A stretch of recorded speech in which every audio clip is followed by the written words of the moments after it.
মাহমাদুহু সাল্লি আলা রাসূলি মিম কারিম আম্মা বাদ আউযু বিল্লাহি মিনাশ শাইতানির রাজিম বিসমিল্লাহির রহমানির রহিম।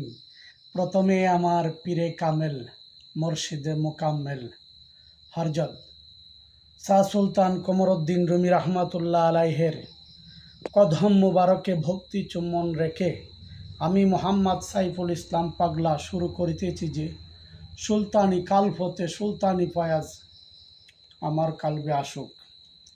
ইয়া আলী মুশকিল কুশা, ইয়া আলী মুশকিল কুশা, ইয়া আলী হায়দার, ইয়া আলী জুলফিকার আলী আলাহ সালাম ওয়াজুহু মা ফাতেমা হাসান হোসেন পাঞ্জাতনের শাহনশাহী দরবারে জানাই লাখ কোটি সেজদা।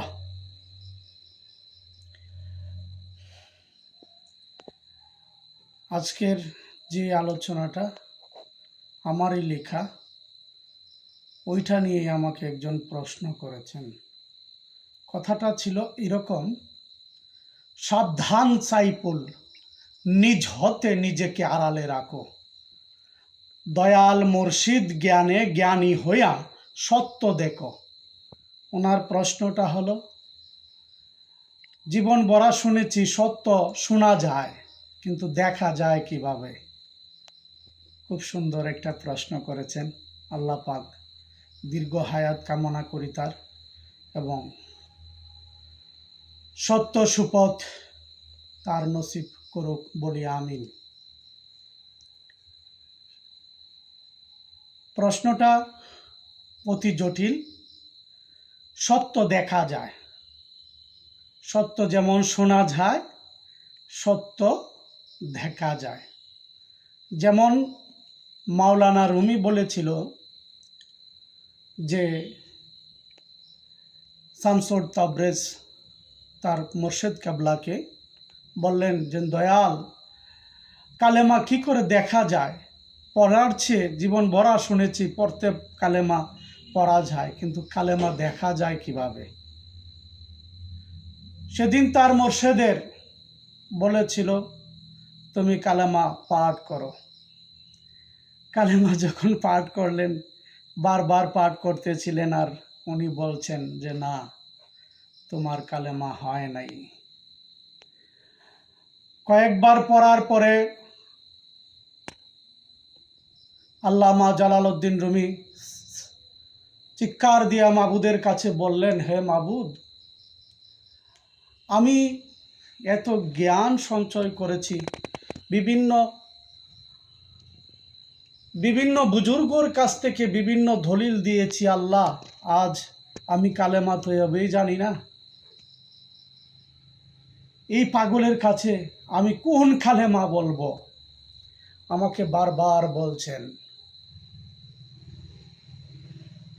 তখন শামস রহমাতুল্লাহ আলাই বললেন যে, হে রুমি, কালেমা পড়বা নাকি দেখবা? আরো জটিল হয়ে যায়। মাওলানা সাহেব বললেন যে, কালেমা তো তালাত করার বিষয়, না, কালেমা দেখার বিষয়।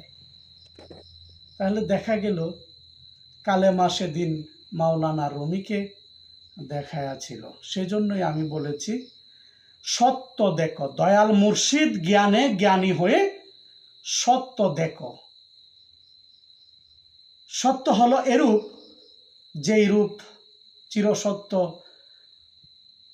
কারবালার প্রান্তরে ৭২ জন ছিলেন হুসেনের কাফেলায়, আর ৩০,০০০ বা এর চেয়ে বেশি কম হবে ছিলেন এজিদের কাফেলায়। সেদিন দেখাইয়াছিল মাওলা হুসেন আলাইহিস সালাম সত্য কি জিনিস, সত্য দেখেছে সেদিন। এই ৩০,০০০ সোলজারের মাধ্যমে অসংখ্য হাফেজকারী ছিলেন, মুক্তি ছিলেন, বিচারক ছিলেন, জ্ঞানী ছিলেন, বৈজ্ঞানিক ছিলেন। এই ৩০,০০০-এর মাধ্যমে অসংখ্য সাহাবী ছিলেন, কিন্তু কেউই সেদিন আল্লাহ ও রাসূলকে দেখতে পায় নাই। দেখেছেন কেবল হুসেনের কাফেলার, মাওলা হুসেনের কাফেলার ৭২ জন সোলজার। সত্য দেখা যায়, কিয়ামত পর্যন্ত এই ৭২ জনের গুণগান চলতে থাকবে। এই ৭২ জনের মাওলা যে সেদিন ইমাম হুসেন আলাইহিস সালাম, সেই মাওলাকে যে স্মরণ করবে জান্নাতে তারাই যাবে। সেদিনেও দেখাবে সত্য। দয়াল মুর্শিদ জ্ঞানে জ্ঞানী হলে সেদিন দেখাবে, সত্য দেখা যাবে। সত্য দেখার বিষয়, কালেমা দেখার বিষয়। আমরা যে আল্লাহর নামাজ আদায় করি, ওই নামাজ বিষয়ে আগে জানতে হবে। নামাজ বিষয়ে যখন জানবেন, আপনি জেনে ফেলবেন, তখন আল্লাহকে দেখা যাবে। আল্লাহকে আর গোপনে রাখা যাবে না। না সালাদ বিষয়, দাইমুম বারবার বলেছেন, সালাত আদায় করার জন্য। সেই সালাদ যেদিন দেখে ফেলবেন, সেদিন আল্লাহকে আর গোপনে রাখা যাবে না।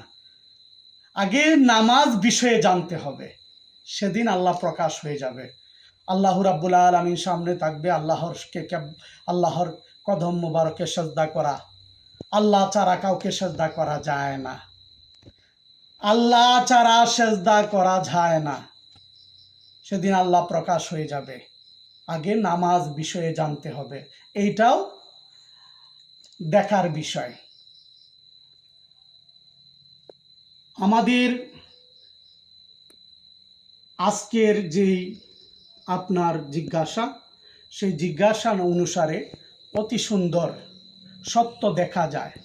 রাসূল পাক সাল্লাল্লাহু আলাইহি ওয়াসাল্লামের সত্য দেখাইয়া গেছেন। সৎ পথে চলার যুক্তি দিয়েছেন।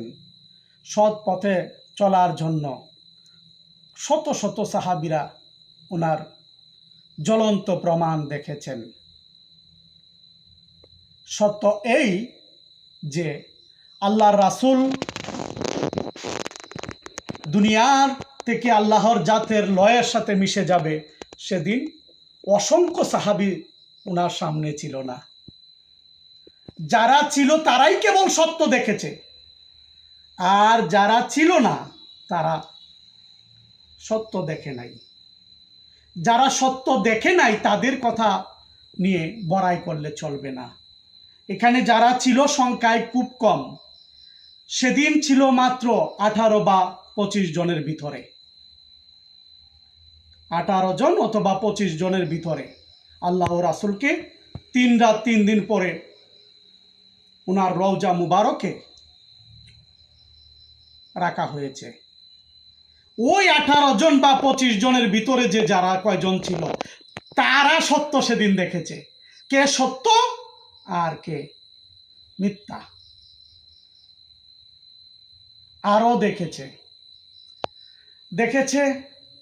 উহুদের যুদ্ধে যারা প্রেজেন্ট ছিল, রাসূল পাক সাল্লাল্লাহু আলাইহি ওয়াসাল্লামের দন্ত শহীদ হয়েছিল, সেদিন ওইখানে যারা ছিল, সেদিন ওই যুদ্ধে যারা প্রেজেন্ট ছিল, তারা দেখেছে সত্য। কি দেখলেন? যে আল্লাহর রাসূলের কত কাছের সাহাবীরা আল্লাহর রাসূলকে রেখে দৌড় মেরেছে। সেদিনও আল্লাহর রাসূল সত্য দেখাইছে। সত্য দেখার বিষয়, সত্য কানে শোনার বিষয় না, সত্য দেখার বিষয়। এজন্য দয়াল মুর্শিদ গুণী হয়ে সত্য দেখতে হবে, আর নয়তো হবে না। আমাদের যেই আলোচনা ছিল সুন্দর অবস্থানে, আল্লাহ রাব্বুল আলামিন, আশা করি আমি আপনাকে বোঝানোর চেষ্টা করেছি। সাবধান সাইফুল, নিজ হতে নিজেকে আড়ালে রাখো। সাবধান সাইফুল, নিজ হতে নিজেকে আড়ালে রাখো। কেননা সত্য তুমি যখন বলতে থাকবে, তখন তোমার শত্রু বাড়তে থাকবে।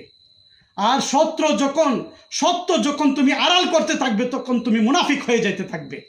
এই জন্য সত্য বলতে হবে, সত্য দেখাইতে হবে, সত্য বলতে হবে, সত্য দেখাইতে হবে। আজকের আলোচনা যেটুকু করেছি, অতি স্বল্প সময়ে সত্য দেখার বিষয় আমি কয়েকটি কথা বলছি। জ্ঞানী যারা অবশ্যই বুঝবেন, সকলেই জ্ঞানী আপনারা। আমি অদম পাপী নিকৃষ্ট বান্দা, আল্লাহ রাব্বুল আলামিন আমাকে যা বলার তৌফিক দিয়েছে এতটুকুই বললাম। আপনারা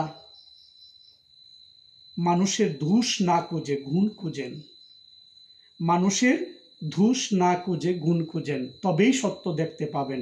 আল্লাহ হাফেজ। আসসালামু আলাইকুম ওয়া রাহমাতুল্লাহ।